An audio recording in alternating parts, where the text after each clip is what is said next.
എന്താ മതി സുഖമാണ്? എന്താടി എന്നെ പരിചയമില്ല സുഖം? അതോ ഓർമ്മയില്ലെന്ന് അഭിനയിക്കാം? ഇതേ മതിൽക്കെട്ടിനുള്ളിൽ ഇതേ കട്ടിൽ.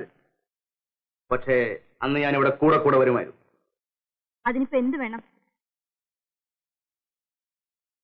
നിന്നെ വേണം. എന്റെ വീട്ടിലും കട്ടിലുണ്ട്, എന്റെ വീട്ടിലും മെത്തയുണ്ട്, എന്റെ വീട്ടിൽ ഞാനുമുണ്ട്. നിന്നെ അങ്ങോട്ട് കൊണ്ടുപോകാനാണ് ഞാൻ വന്നത്. ഓഹോ, പുടവ തന്ന് എന്നെ കൊണ്ടുപോകാൻ വന്നതായിരിക്കും. നാണോ ഇല്ലല്ലോ തനിക്ക്?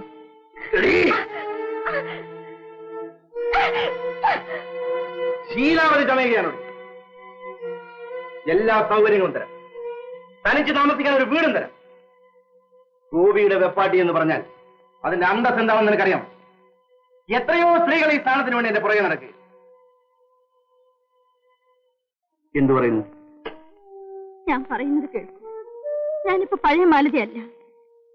നല്ലൊരു ജീവിതം തുടങ്ങാൻ ശ്രമിക്കുന്ന എന്നെ എന്തിനിങ്ങനെ ശല്യപ്പെടുത്തുന്നു? ഈ കാര്യം വേലുച്ചേട്ടൻ അറിഞ്ഞാൽ നിങ്ങൾ വെറുതെ വിടില്ല. വേലും ഞാൻ അറിയാത്തൊരു വേലും പുതിയ ഉദ്യോഗം കൊടുത്തിരിക്കുകയാണ്. ഭർത്താവ് ഉദ്യോഗം. എന്ത് ശമ്പളം കൊടുക്കുന്നുണ്ട്?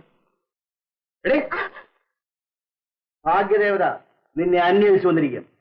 ഇനി ഇതുപോലൊരു അവസരം ഞാൻ തരുമെന്ന് വിചാരിക്കുന്നു.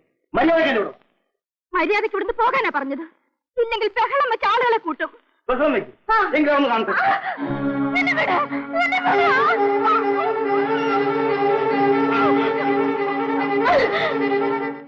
മാലതി മാലതി തന്നെയാണ്.